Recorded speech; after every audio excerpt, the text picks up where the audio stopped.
di dalam hidupmu, apakah Allah jadi rajamu?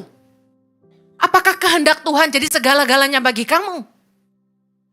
Ketika kerajaan Allah datang dalam hidupmu, kamu itu gini, mengerjakan kebenaran dan kehendak Allah dalam hidupmu. Contoh, kerja di sebuah perusahaan misalnya. Teman-teman semua pada nipu, teman-teman semua pada korupsi.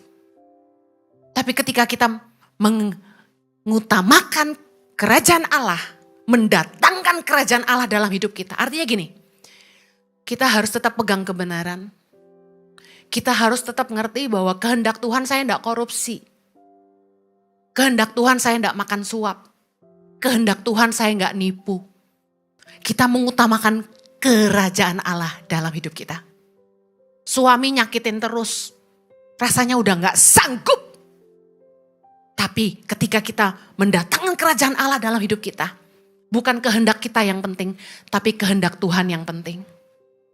Rasanya setengah mati, tapi kita tetap bertahan dalam pernikahan yang menjadi salib bagi kita.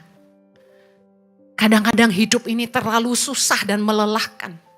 Tetapi karena kita hidup dalam kerajaan Allah, Tuhan, hidupku bukan aku lagi, tapi Tuhan yang hidup di dalam aku.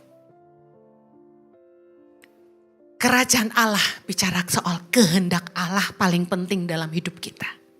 Mengerjakan kebenarannya menjadi yang paling penting dalam hidup kita. Yang mengerti katakan amin. Pengertian kerajaan Allah yang kedua bicara soal upah bagi kita di kehidupan kekal. Bagi orang-orang percaya ada upah yang menanti kita di kekekalan. Kerajaan Allah bicara soal satu hari nanti kita akan berada dalam kerajaan kekal bersama dengan Dia. Nah, saya ingin tekankan gini, Tuhan mencari orang-orang yang mengedepankan kerajaan Allah dan kebenarannya di atas kerajaannya sendiri. Terlepas dari segala kekhawatiranmu akan kebutuhan, akan masa depan, apalagi masa tua. Kamu mencari Allah dan kebenarannya.